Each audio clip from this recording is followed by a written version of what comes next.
Il est 15 heures, mesdames et messieurs, bienvenue dans ce principal rendez-vous de l'information. Voici tout de suite les titres de l'actualité.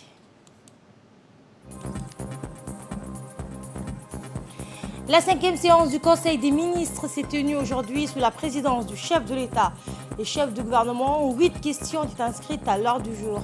Le compte rendu nous sera fait par le porte-parole du gouvernement. Et le président du Conseil constitutionnel a proclamé officiellement les résultats définitifs des élections communales et régionales.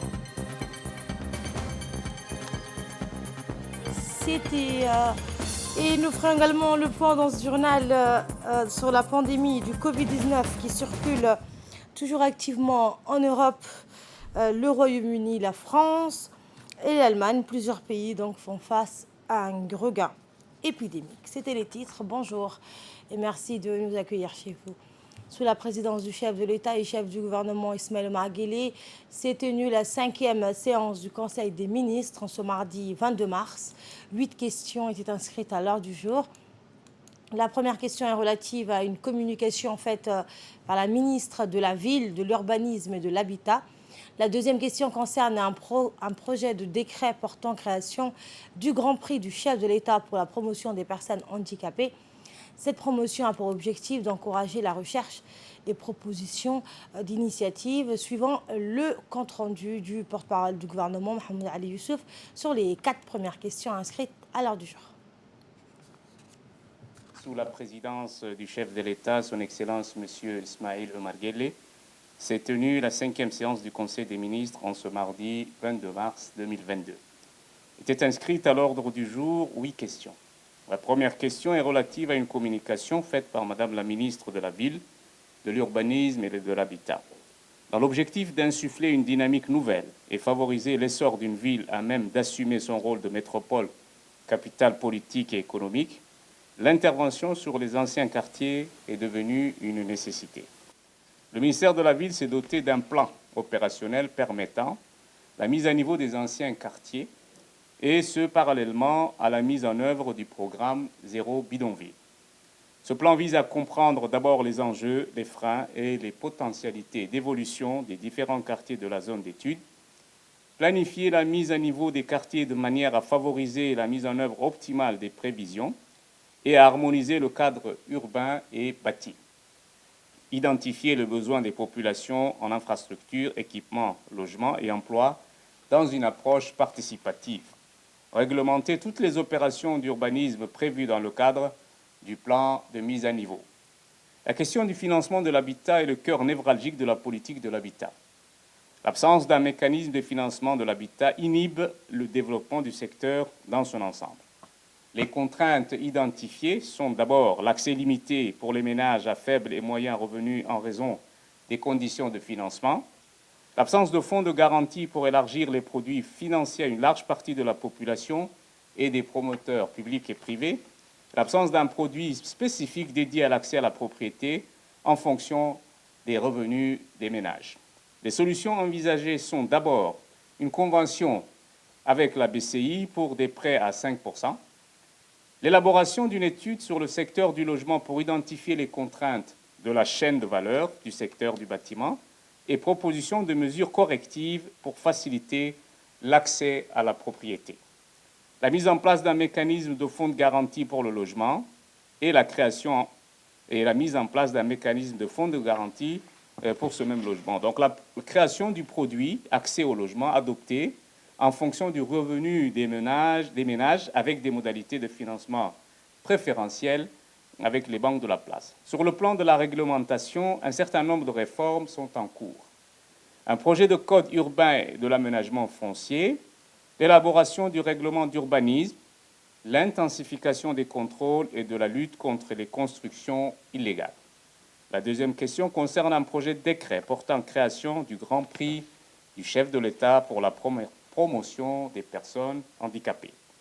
À l'instar du Grand Prix du chef de l'État pour la promotion de la femme ou pour l'initiative jeunesse, le Grand Prix du chef de l'État pour la promotion des personnes handicapées a pour objectif d'encourager la recherche, la proposition d'initiatives et solutions innovantes pour améliorer les conditions de vie des personnes handicapées et favoriser en même temps leur participation pleine et effective à la société djiboutienne. À l'occasion de la célébration de la Journée internationale des personnes handicapées en décembre 2021, 3 récompenses avaient été décernées. Ainsi, pour fixer le cadre d'organisation du concours à ce Grand Prix du chef de l'État, il est donc proposé la création du Grand Prix du chef de l'État pour la promotion des personnes handicapées. La troisième question concerne un projet de décret modifiant le décret numéro 2019-085 présidence portant création d'un comité d'endettement public. Ce projet de décret d'amendement introduit quelques révisions, entre autres, accentuer la mission principale du Comité national d'endettement public relative à l'examen de nouveaux emprunts et l'émission d'un avis motivé. Élargir ses membres permanents avec l'intégration de l'autorité portuaire, institution pivot de l'investissement public. Renforcer le comité technique avec les directions et départements techniques clés et mettre en exergue les fonctions de secrétariat tout en améliorant la procédure de saisine du comité. Et enfin, accroître la fréquence des réunions du comité. Et réécoutons le porte-parole du gouvernement sur les 4 autres questions inscrites à l'ordre du jour de cette 5e séance du Conseil des ministres. Une question concerne un projet de décret portant organisation et fonctionnement de l'Agence djiboutienne des normes de qualité. La création de cette agence a pour objectif de fixer l'organisation et le fonctionnement de cet établissement placé sous la tutelle du ministère du Commerce. Cette agence va répondre à l'impératif de démarche de la qualité à laquelle notre pays a souscrit, conscient du fait que tout développement économique ne peut être efficient s'il n'inclut pas dans sa démarche un système de qualité composé de la normalisation, la métrologie, la certification et l'accréditation. La mission première confiée à l'agence est d'animer, de coordonner le processus d'élaboration des normes et de promouvoir leur application pour une meilleure contribution aux orientations de développement socio-économique de notre pays. Elle aura également l'ambition de construire avec les parties prenantes une économie structurée, performante, compétitive, respectueuse de l'environnement et du bien-être des Djiboutiens. L'agence aura 6 services, celui de la normalisation et la certification, celui de la promotion de la qualité et de l'appui aux organismes, le service de la métrologie, le service juridique, le service administratif et financier et le service informatique. La 5e question est relative à un projet de décret portant nomination des membres du conseil d'administration de l'Agence djiboutienne des normes et de la qualité. Ce conseil d'administration est composé de 12 membres désignés en raison de leurs compétences dans les domaines d'intervention de l'établissement. Cet organe investit des pouvoirs les plus étendus pour agir au nom de l'agence, accomplir ou autoriser les actes ou opérations relatifs à son objet, conformément à la législation et la réglementation en vigueur. Le mandat des membres du conseil d'administration est fixé pour une période de 3 ans renouvelable. La 6e question est relative à un projet d'arrêté portant affectation d'une parcelle de terrain sise à Chebele au profit du ministère de l'Intérieur. Cette parcelle de 25 hectares sise à Chebele est mise à la disposition de l'Office de la voirie de Djibouti, puis destinée à accueillir un centre de traitement des déchets solides de la ville de Djibouti, ainsi qu'un centre de tri.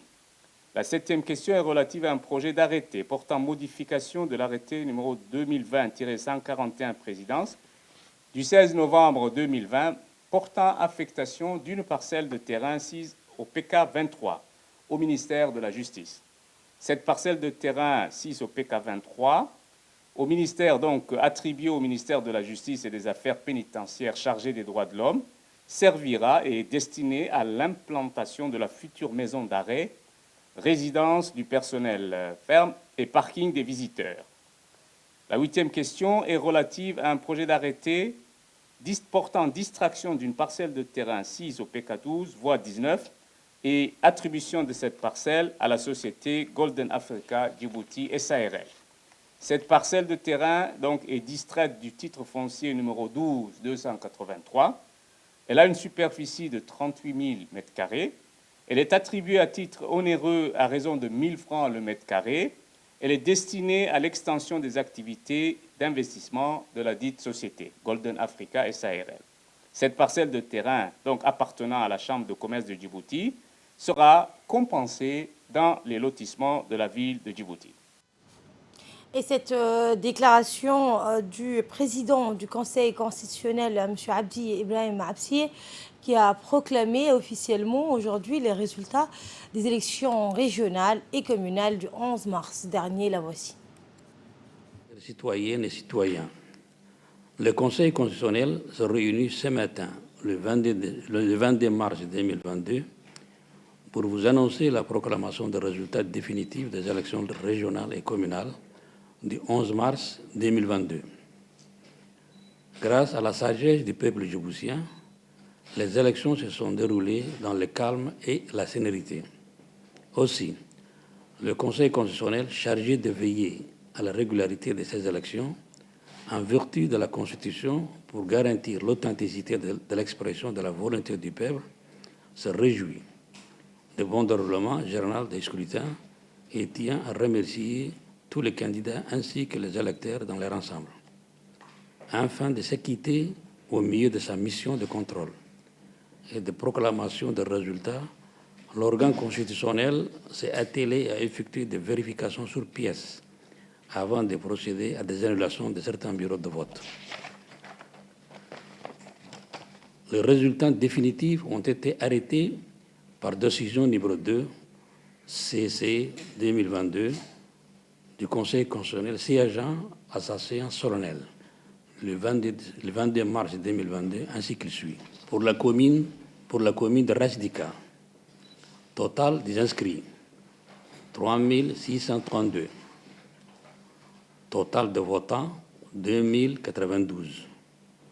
Taux de participation, 57,6%. Suffrage exprimé, 2058. Pour la liste de l'UMP, voix obtenues, 2058. Sièges attribués, 9. Pour la commune de Bouaous, total inscrit, 69 371. Total votant, 49 820. Taux de participation, 71,82%. Suffrage exprimé, 48 419. Pour la liste UMP, 48 419. Sièges attribués, 69. Pour la commune de Belbala, total inscrit, 61 893. Total de votants, 39 493. Taux de participation, 63,81%. Suffrage exprimé, 38 565. Pour la liste UMP, 38 565. Sièges attribués, 62. Le président du Conseil constitutionnel a poursuivi sa déclaration, cette fois sur l'ensemble des résultats du scrutin dans les régions de l'intérieur. Pour la région d'Arta, total inscrit 10 861. Total votant 8 314. Taux de participation 74,55%. Suffrage exprimé, 8 053. Pour la liste UMP, vote obtenu, 8 053. Sièges attribués, 11. Pour la région de Dikil, total inscrit, 22 823. Total de votants, 21 204. Taux de participation, 92,91%. Suffrage exprimé, 20 870. Pour la liste de l'UMP, 20 870. Sièges attribués, 23.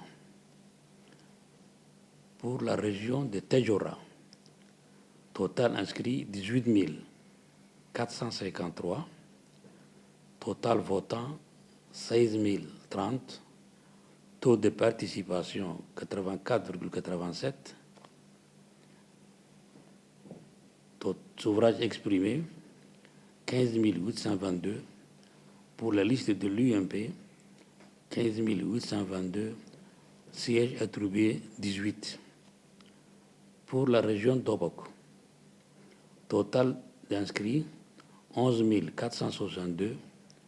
Total votant 10 277. Taux de participation 89,66%. Suffrage exprimé 10 134. Pour la liste de l'UMP, 10 134. Sièges attribués 11.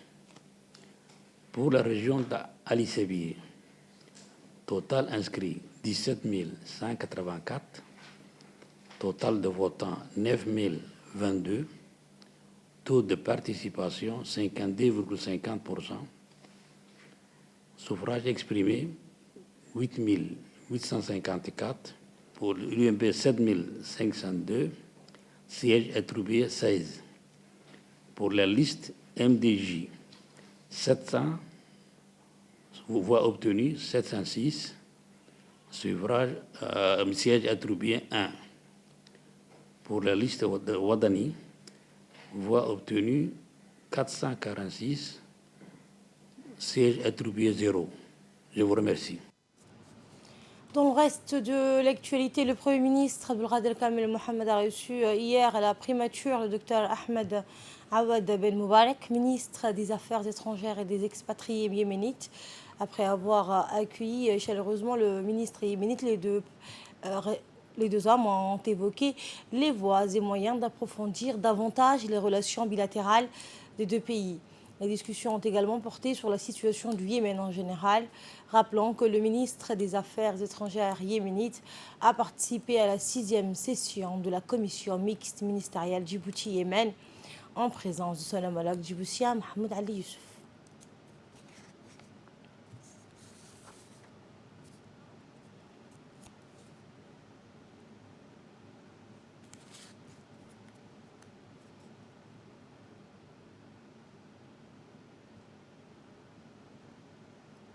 Et justement, les travaux de la 6e session de la commission mixte ministérielle Djibouti-Yémen ont été clôturés aujourd'hui au ministère des Affaires étrangères. Eh bien, cette session de clôture était co-présidée par le ministre des Affaires étrangères Mahmoud Ali Youssouf et son homologue du Yémen, Dr Ahmed Awad Ben Moubarak. Les deux parties ont discuté sur les questions de coopération bilatérale et les moyens de les développer davantage. Ils ont eu également des échanges portant sur la situation régionale et internationale d'intérêt commun. Les deux parties ont exprimé leur satisfaction quant au niveau des relations bilatérales entre les deux pays et ont souligné la détermination des dirigeants et des gouvernements des deux pays à les développer conformément aux intérêts et avantages communs, louant l'esprit de coopération et coordination entre les deux pays frères dans toutes les instances internationales.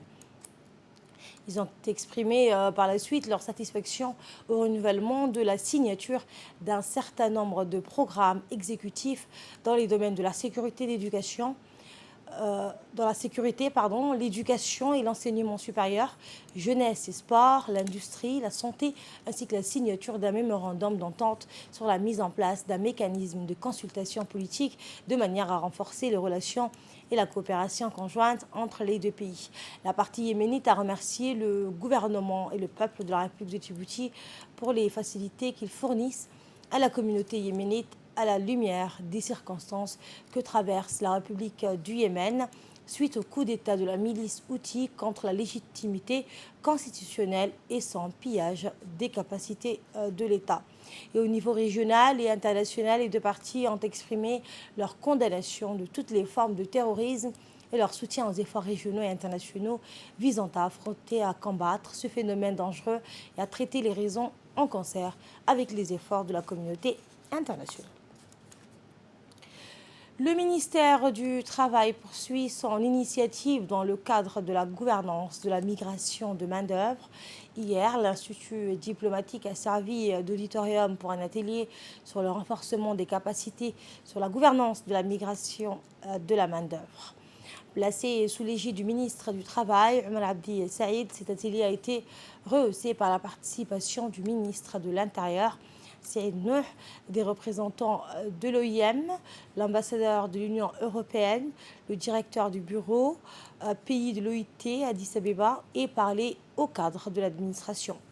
Ces assises de 3 jours ont pour objectif à familiariser les hauts fonctionnaires des différents départements du ministère du Travail ainsi que les ministères du département concernés au concept, réglementation et les bonnes pratiques en matière de gouvernance des migrations de main-d'œuvre et à élaborer une feuille de route sur la prochaine ligne de conduite.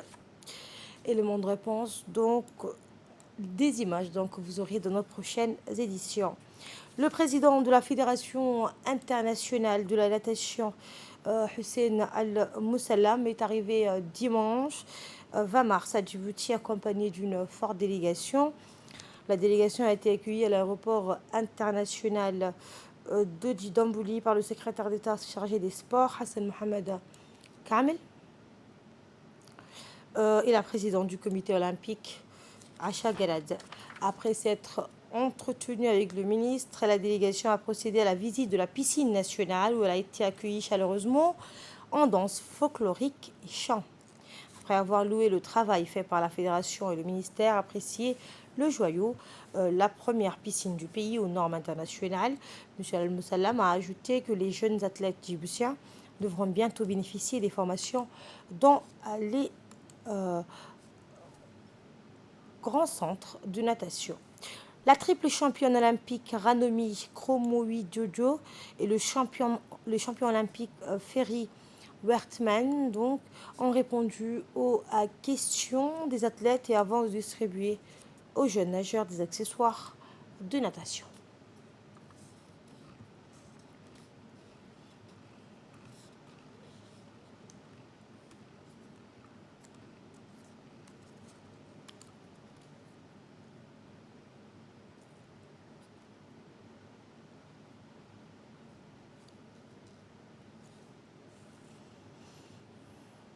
Écoutons un extrait du mot du secrétaire d'État au sport, M. Hassan Mohamed Kamel. Aujourd'hui, pour la République de Djibouti et pour le département ministériel et pour la Fédération djiboutienne de natation et le comité olympique est un gros jour aujourd'hui. Un grand jour, pourquoi? Parce que nous avons le président de la Fédération internationale de natation qui est là, à Djibouti, le président de la Confédération africaine de natation qui est là aujourd'hui et le secrétaire général aussi de la Fédération internationale. Nous avons aussi le président de la zone de natation et de grandes personnalités du sport et notamment 2 athlètes olympiques. Alors c'est devenu, et dans le cadre de valoriser un peu la natation à Djibouti, parce que dans le temps, on avait la natation, mais uniquement sur les plages. Il y a une année, le président de la République, alhamdoulilah, a inauguré cette magnifique piscine nationale et nous sommes aujourd'hui présents dans la piscine pour démontrer aux jeunes comment pratiquer la natation. Avec le président de la Fédération internationale, on a conclu à ce que Djibouti se dote d'une piscine flottante, mais pas uniquement sur Djibouti, mais surtout dans les régions côtières comme Tadjoura, Obok et Arta Plage, Inch'Allah. On attend beaucoup de ces jeunes et surtout il faut que la fédération fasse ses preuves. Aujourd'hui, elle va être dotée de matériel. Maintenant, on va mettre le paquet sur la formation des jeunes et on va essayer de mettre aussi en valeur la jeunesse au niveau de la base, Inch'Allah. Sur invitation de son homologue du Qatar, le général de corps d'armée Salem Ben Hamad Al-Akit, chef d'état-major général des forces armées qataries, le général de corps d'armée Zakaria Cheikh Ibrahim, s'est rendu à Doha, capitale de l'État du Qatar, pour une visite de travail de 48 heures. Cette visite s'inscrit dans le cadre de sa participation du général Zakaria Cheikh Ibrahim à l'exposition et la conférence internationale sur la défense maritime de Doha. Et bien, sous le haut patronage de son Altesse Cheikh Tamim Ben Hamad Al Thani, émir de l'État du Qatar. Cette foire organisée par les forces armées du Qatar a lieu tous les 2 ans et permet d'exposer les matériels de défense les plus innovants, particulièrement ceux de la marine. Au-delà du principe de l'exposition, cette foire a pour objectif de connecter la communauté mondiale de la défense et de la sécurité maritime.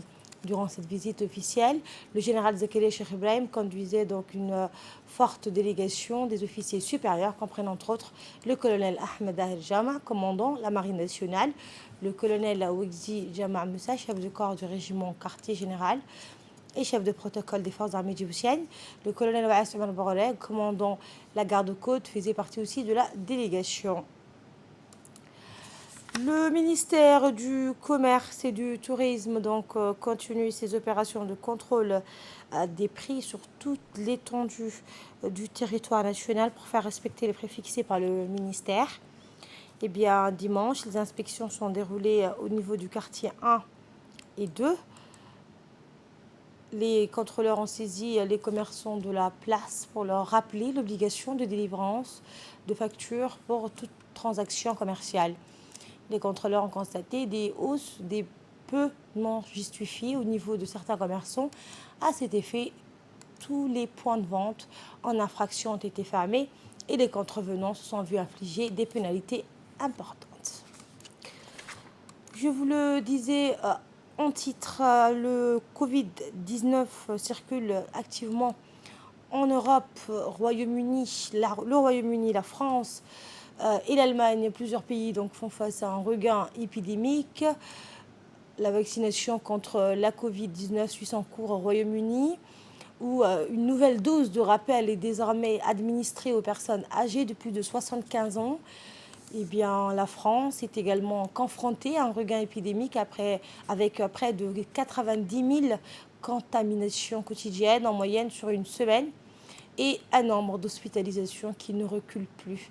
Cette nouvelle vague épidémique touche également l'Allemagne qui a enregistré un nombre de cas record depuis le début de la pandémie, ce qui n'a pas empêché Berlin d'acter la levée de l'ensemble des restrictions. Enfin, la Chine et Hong Kong font face à la plus forte poussée de contamination en 2 ans malgré une politique anti-Covid parmi les plus strictes au monde. C'est tout pour cette édition de la rédaction. Merci à la régie, merci à vous de l'avoir suivi. Prochain rendez-vous à 22 h pour un nouveau journal. Le programme continue sur Télé Djibouti.